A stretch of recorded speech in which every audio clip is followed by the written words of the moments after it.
So, Robin, it is toy buying season, and there are so many choices. There are so many ads. There's so much stuff out there. I mean, some of the stuff isn't that great. But what if there was an alternative?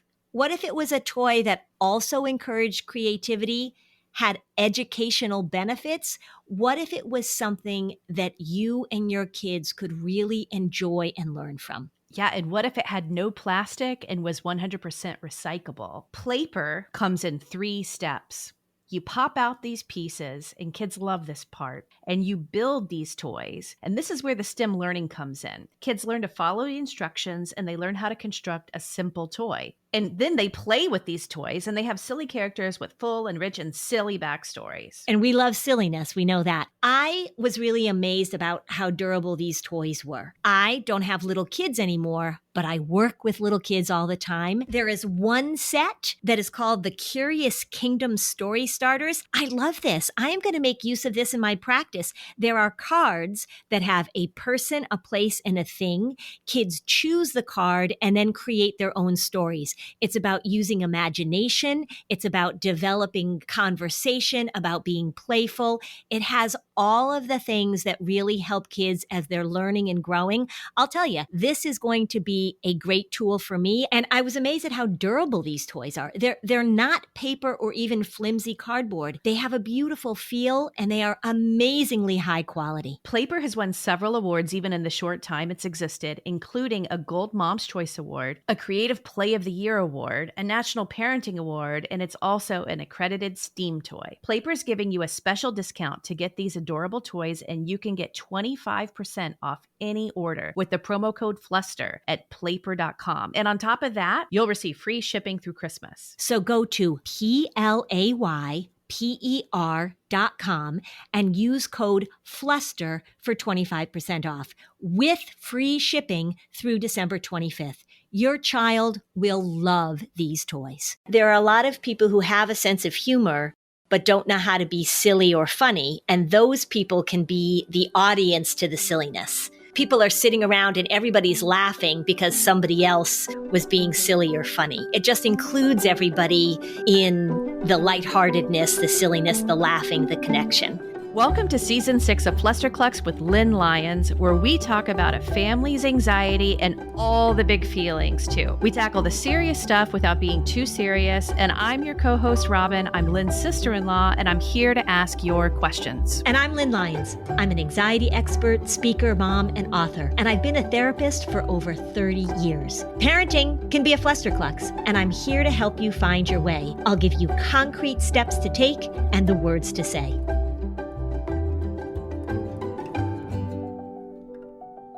Okay, Lynn, I know we're supposed to talk about family fun today. Yes. The reality is this is a really crazy time for me. And I think it is for you. We both have so much happening with our families right now, like medical, moving, nursing home stuff going on. But you know what? This is life. Right. True. I know, but my garbage disposal is leaking. And also, completely unrelated to the garbage disposal leaking, apparently when I turned the water off too aggressively in my kitchen, my bathtub turns on full force.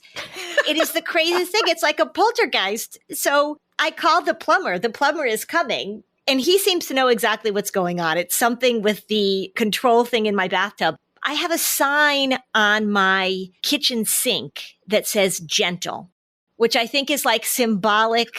I think maybe I need to put a sign all over my house that says gentle. It's not like if we were to just launch into this great list of fun things that we walk around like Disney princesses, always happy. No, and in fact, I think that as we do this family fun episode, we're going to have to be careful not to sound as desperate for family fun as we both feel right now. Like, oh my God, get a puzzle. Yeah, that's how it feels. And I also want to point out that both of us were headed into recording this morning and we were probably not smiling, but because we externalized all the stress that we're carrying, like all of a sudden now it's feeling very different. And each of our moods have shifted. Well, which is also just a good reminder of connection, right? Because we love each other and we enjoy each other. And so whether or not we were recording this podcast or not, we've just had like a nice connection, silly moment of what the F is going on. Yeah. Injecting silliness in these moments. We did an episode about this. I think the first one was the Christmas season during 2020, if I'm not mistaken, because that was very intense for so many families. And just even if you had to fake the silliness, once you got into those kinds of games and ideas that we talked about, it really can shift your mood too. Yeah. And it really is about playfulness too, because silliness, sometimes it's hard to create silliness. I think it's easier to create playfulness as a way into silliness than to say, okay, we have to be silly right now. Silly is kind of a spontaneous thing that comes from doing ridiculous things. That's true. If silliness is a more unbridled form of playfulness, we have talked about ways that you can inject play, even if you're not really feeling it yourself. Yesterday, when my garbage disposal was leaking and my bathtub was spontaneously turning on, I was thinking, oh gosh, we're going to record this podcast. So I started thinking about, all right, what are the things that make it playful? How can we talk about playfulness? What are the games or the things that we do? So should we just start throwing out ideas? Yes, but I first want to make one comment. Okay. Here's the thing I do want to mention too. I married into a family of silliness. We are silly. You are silly. I mean, it's great. And I think a lot of people, though, might hear these ideas and say, well, I don't even know how to do that. And I want to speak to that for a second. My family was like loving and warm, but we weren't silly and we weren't playful together. I think like many families, my family was more of drink in the hand, joking around, like adults at a bar or a cocktail party, like, oh, chuckle, chuckle, chuckle, or like picking on people. Like, yes. Like it was silly and it wasn't playful. I've thought about how marrying into your family and seeing playfulness at work and how you sort of can convert people into that. Mm-hmm. Well, you've definitely been converted. Oh my God, yes. Yeah, no, it wasn't hard. But I think most people don't really need to be convinced to have a good time and to play. So that's actually the first point. I think that sometimes you could say like, my in-laws or my parents are just not the playing type. That's fine. If that is the case, create your group where you can play and be silly. And if it's maybe just you guys and your kids, and maybe there's like a sibling or maybe there are some cousins, but think of who your allies are with this and really focus on them. And then the joy and the silliness spreads. Mm-hmm. One of the most basic ways that you can do that, I think, is that when you have family get-togethers, have some sort of activity or a game set up or prepared so that the people who want to play can play. Because I think one of the things that makes it hard is everybody's together. Maybe it's standing around holding a drink, chuckle, chuckle, chuckle, like in Robin's family. But what if there's something for people to sort of unite around? So we have games that we play that we have become sort of traditions that we really enjoy. But even having a jigsaw puzzle set up, it's a way to get everybody of all ages sort of around something and doing something together in conversation and connection. So that's a really simple thing that you can do, to have sort of some kind of game set up. If you have little kids, you can even get a Lego set and have the Lego set there that people are going to build Legos. Just something that people can come in and out of and engage in is a way to start to be playful with your family. When we come back, we'll have a few more ideas that you can do this year. Lynn, you'd be so proud of me. I have been training and lifting weights and working out with consistency for quite a few months again. And boy, do I feel fantastic. I say this all the time. The research is really clear. The benefits are really clear. If you're looking to help your mood, to make you just feel better in so many ways, a regular exercise workout routine is a must. I love having virtual personal training with Copilot. It is a personalized fitness solution and every individual is unique. So your fitness journey would would look different from mine, but Copilot has an app that links you with affordable real-life coaches who customize your workouts and they tailor them to your individual needs and goals. And it's so great for the accountability factor and also just the human connection of working out with your Copilot. Yeah, and there's flexibility too. I mean, you and I both travel a lot, and if you're committed to working out on a regular basis, you need to be able to do it where you are. And Copilot gives you that flexibility, and you can work out with or without a gym. That's so key. So key for so many people. I mean, how many times have I been in a hotel room and I need to figure out a way to get my workout in? It's also just so great to know that you can go to a gym and have somebody tell you what to do, because that's where I'm at. That's the other thing too, is that having that accountability, having somebody there that tells you what to do, that lays out a plan for you. I mean, really, it is so important for you to feel like you've got information and knowledge and support and accountability. And that's what Copilot provides for you. I'd love it if our listeners followed my lead and they got fit to feel fabulous too. So give Copilot a try to find out why it was listed by Forbes as the top-rated personal trainer app of 2023. So head to go.mycopilot.com/Flusterclux, and then you'll get a 14-day free trial and 20% off your first month of personalized fitness with your own personal trainer if you sign up before February 1st, 2024. That's go.mycopilot.com/Flusterclux to get a free 14-day trial and 20% off your first month. Sign up for the new year and let Copilot help you reach your fitness goals. We have a link in the show notes that will make it super easy to sign up.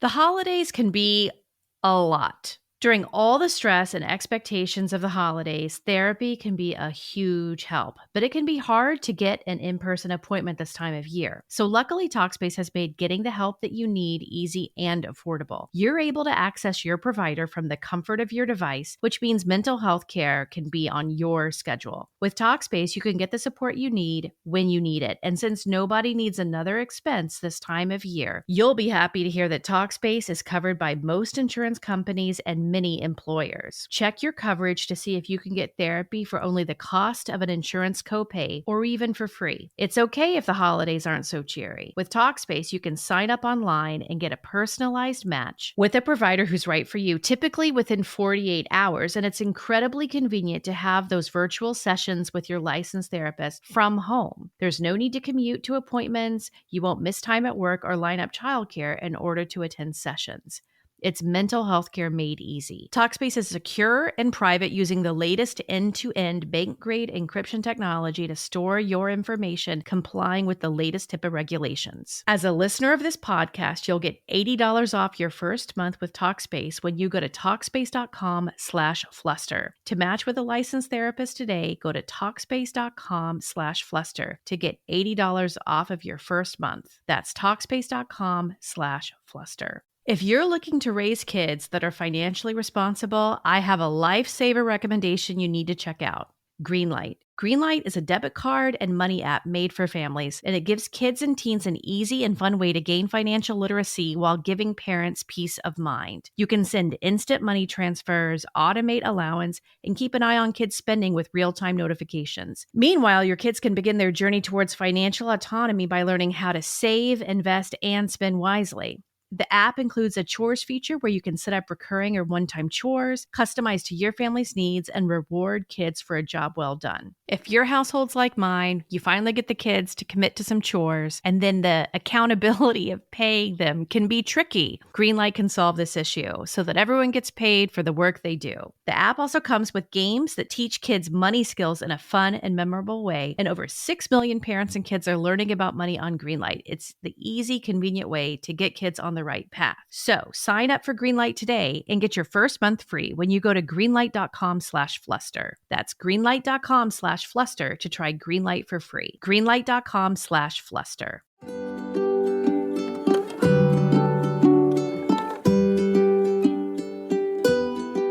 Okay, we're back. You know, Lynn, I thought of a game actually that we as a family have not done yet, but what it's actually doing is building on a classic moment of what your family of four did once.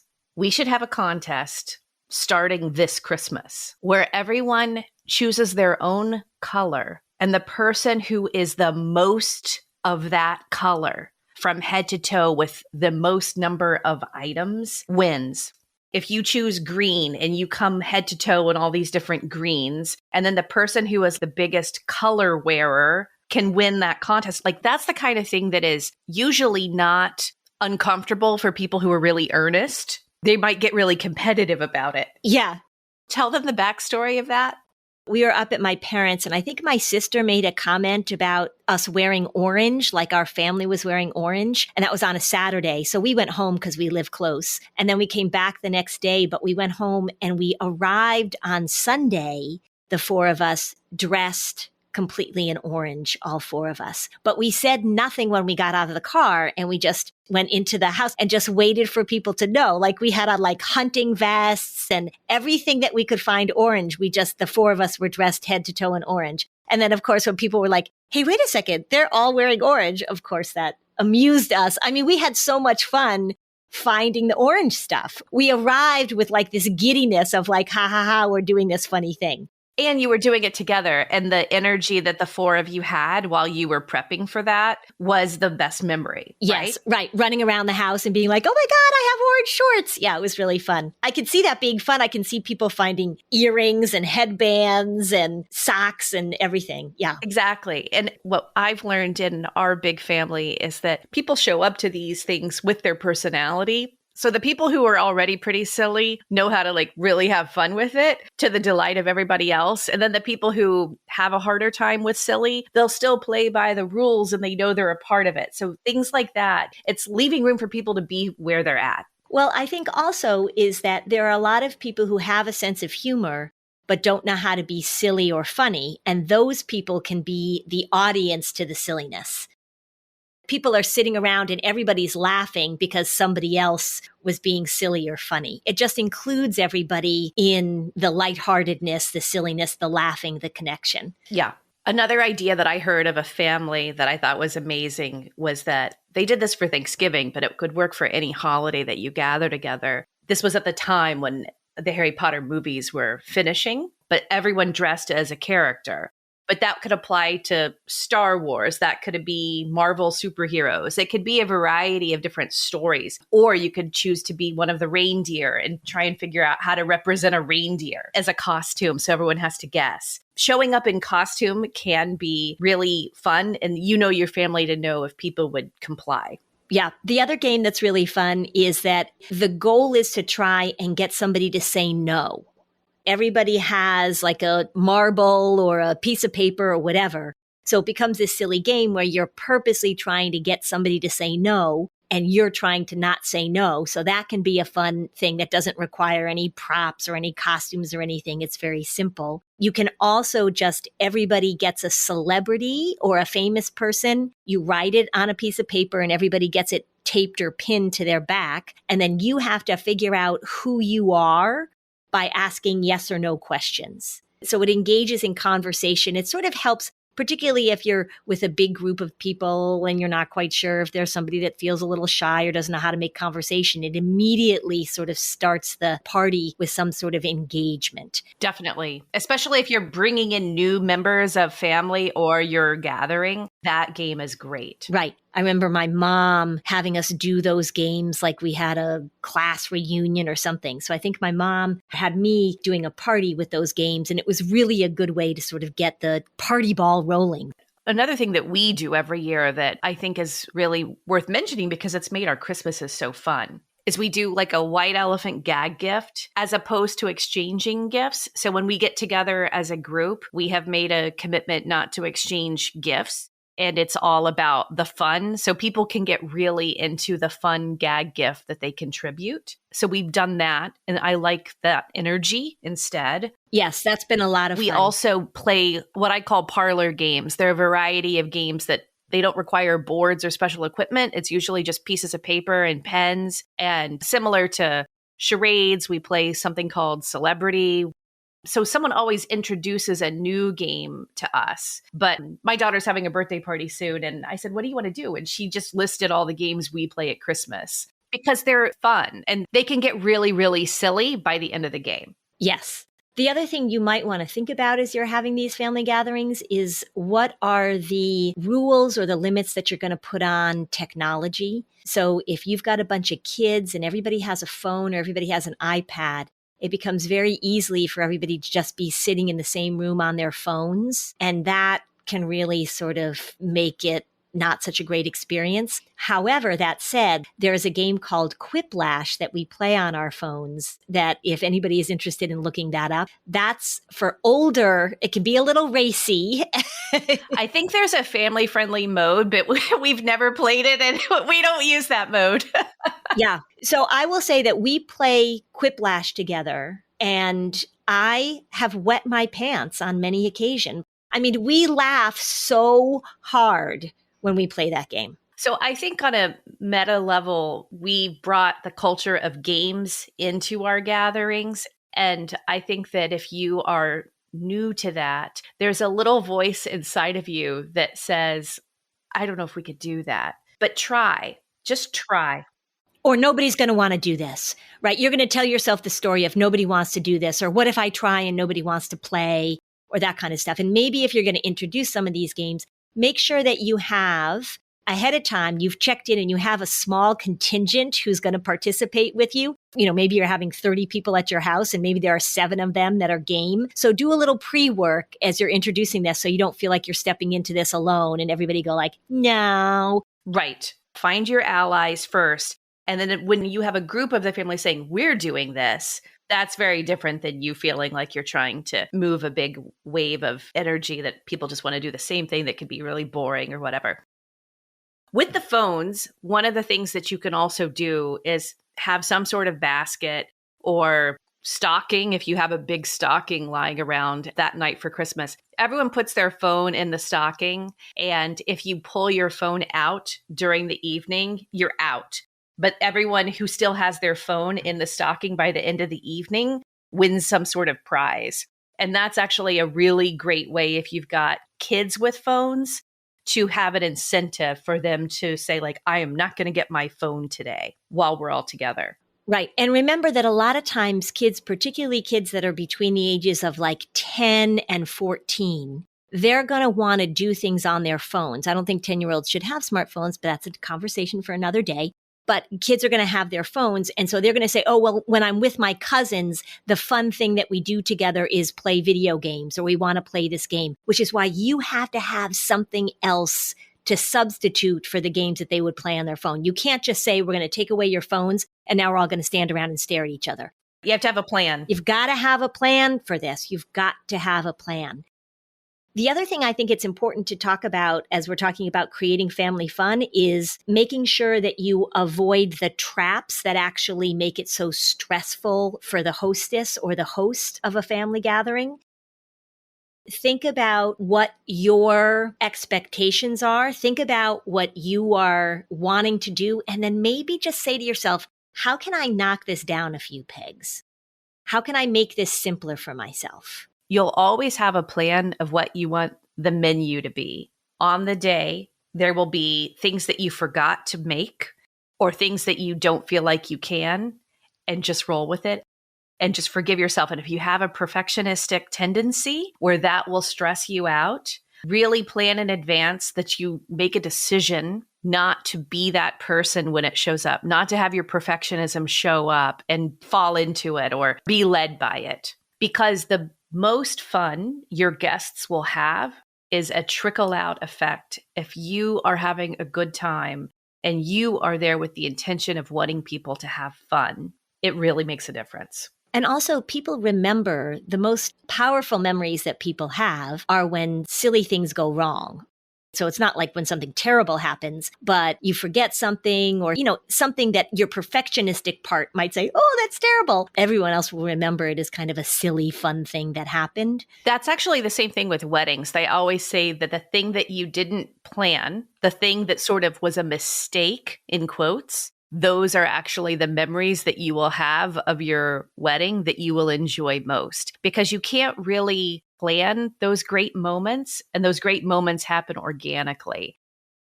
So this is how Robin and I divide and conquer.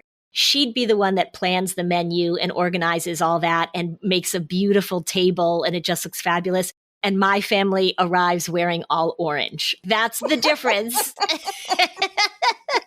I think both roles are equally important. Well, I think we appreciate each other's roles, but that's just the difference. We're like, can we find orange pants? And Robin's like, I'm going to make a pot roast, or I so appreciate that she does that. Yes, that is another point I want to make about hosting. So I don't overdo it. And if you're someone who wants to take on too much and overdo it, you probably aren't having a fun time hosting. You probably don't want to do it again. Right, because then you just feel like you're a catering service. Let's take a break and we'll be right back. Did you know that 91% of those totally inconvenient and really heavy laundry detergent jugs, they end up in the oceans and in landfills, harming our planet and marine life? And I was terrified to learn that the dirty truth of recycling is that they don't get recycled. So I have found a solution: Earth Breeze. Imagine for a moment something that should have been invented a long time ago. It looks like a dryer sheet, but it's not. It's a liquidless laundry detergent sheet, and it dissolves 100% in any wash cycle, hot or cold. There's no measuring, no mess, no heavy lifting, no plastic jug. So meet Earth Breeze. It is my new favorite detergent, Lynn's new favorite detergent. It is better for the planet and so much easier to use. The packaging is lightweight and biodegradable. I signed up for the subscription immediately, and it is delivered with free carbon neutral shipping. And like magic poof, it's at my door and I get it delivered every month. More importantly, I still get a really powerful clean, and Earth Breeze is tough on stains and it fights odors, and my clothes come out clean every time. So join over 2 million Americans making a difference with Earth Breeze. And if you're still not convinced, they've got a 100% money back guarantee, no questions asked. Trust me, there is no reason not to switch. So right now, Flusterclux listeners can subscribe to Earth Breeze and save 40%. Go to earthbreeze.com/Flusterclux to get started. That's earthbreeze.com/Flusterclux for 40% off. earthbreeze.com/Flusterclux. Hey everybody, this is Robin at Flusterclux. When Lynn and I are not having a great time recording our podcast on the weekends, I have a day job. I have a travel magazine for families. So if you're thinking about a 2023 family vacation, don't plan anything without reading our guides to the best Disney hotels, the best way to get a Disney guide for less, and everything you need to know about booking a Disney cruise. Lux Recess has been since 2014 the go-to place for parents to read about luxury travel with honest reviews written for parents by parents. Check it out. The links are in the show notes for our best guides to Florida travel for your spring break in 2023. That's luxrecess.com, LuxeRecess.com.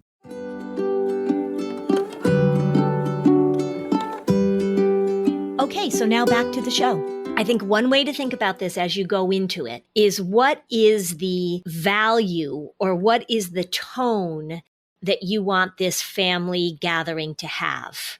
Think of a word that, maybe I want this to be a gathering of connection, or I want this to be a gathering of laughter, or I want this to be a gathering of playfulness. Think about what that word is for you. I'm always trying to make things simpler rather than more complicated. And so if you can just come up with a mantra, just a saying, just something that you say to yourself.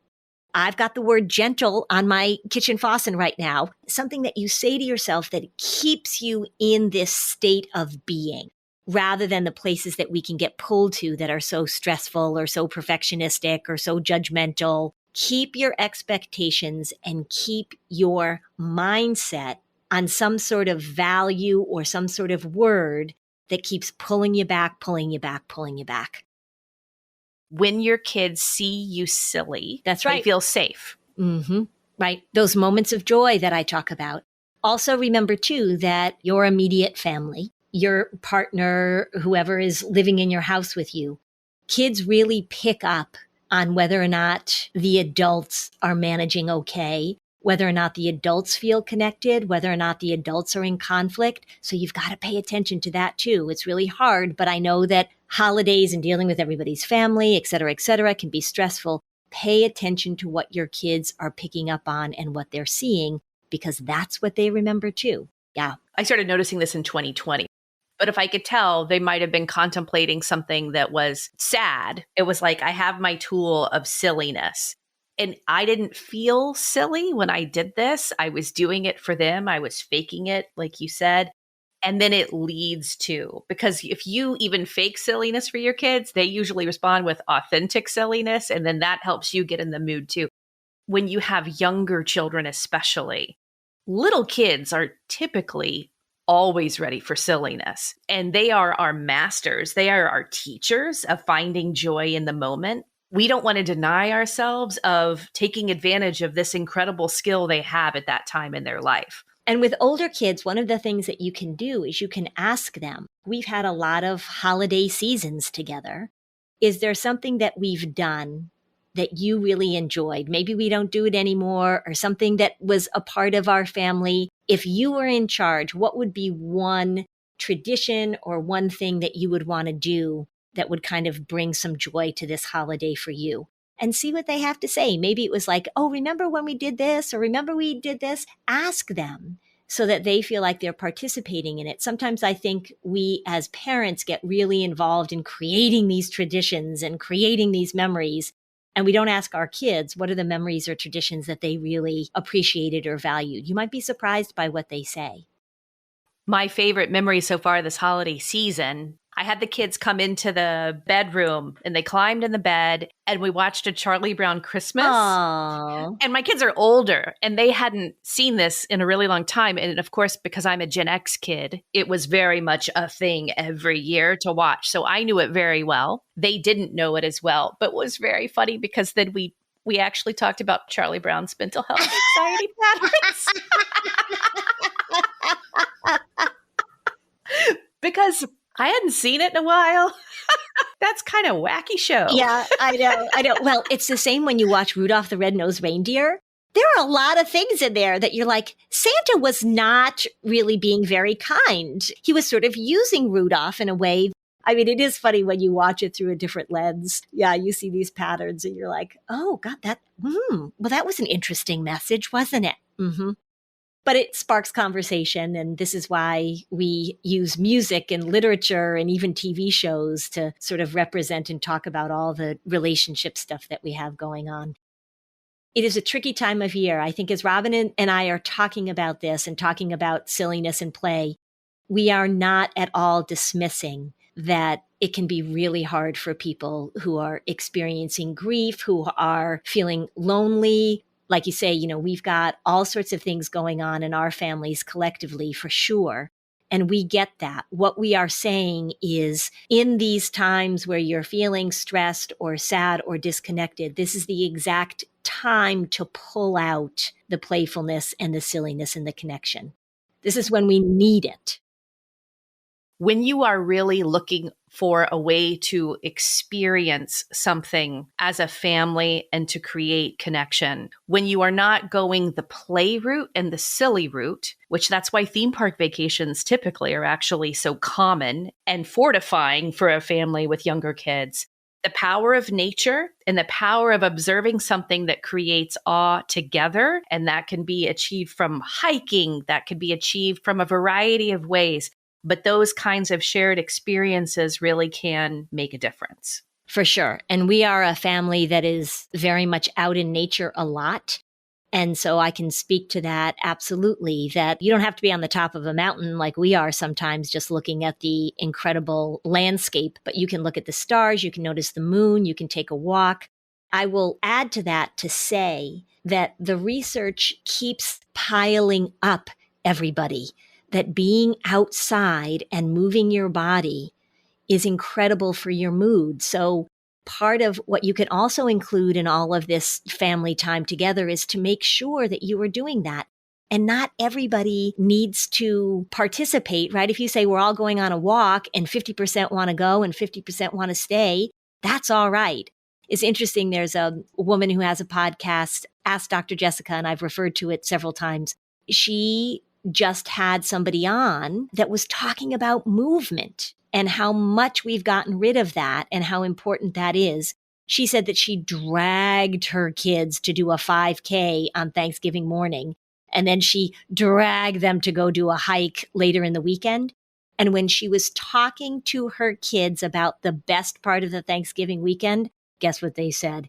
It was the 5K and it was the hike. Move your bodies, do it together. Again, incorporate the playfulness in that too. It's the small and simple things that you can do, the spontaneous things that you can do that can really make the difference for you during this busy time. So, Lynn, are we going to do the color game this Christmas? Do you think we should spread that around? Yes, I totally think we should do that. I just say, though, that none of the four of you can choose orange. We need an even playing field. Yeah, I'm totally down with that. I'm already thinking of what color I want, but maybe that's not fair. Maybe everyone gets assigned a color. Yeah, it's going to distort the outcome if you get to pick your own color. Maybe it's randomly assigned. This is advanced. So if you want to start this game and this is your first entry, let everyone choose their color. Thanks for listening. And if you found this podcast helpful, please give us a 5-star review on Apple Podcasts. It helps other people find this information. And if you'd like to dig deeper on any of these topics, we have specialized playlists on our Spotify profile, and the link is in the show notes. Topics like teens, depression, and OCD. Bye, Lynn. Bye, Robin. I'm Margaret. And I'm Amy. And together we host the podcast, What Fresh Hell? Laughing in the Face of Motherhood. Margaret, I would say you're sort of a where are my keys kind of mom. Correct. Sometimes a where are my kids kind of mom. Well, you're, Amy, more of a we were supposed to leave 35 seconds ago, mom. I mean, touche. In each episode of What Fresh Hell, we come at a topic from our usually completely opposite perspectives. I bring the research. And I bring kind of the gimlet eye. Like, is that research really going to work, people? And almost 10 million downloads later, we're still laughing. We also talk to experts in the parenting field, plus parents with stories we can all learn from. We make each other laugh, we challenge each other's assumptions, and we have what we think is the best parenting community on the internet. Check out What Fresh Hell? Laughing in the Face of Motherhood wherever you listen to podcasts.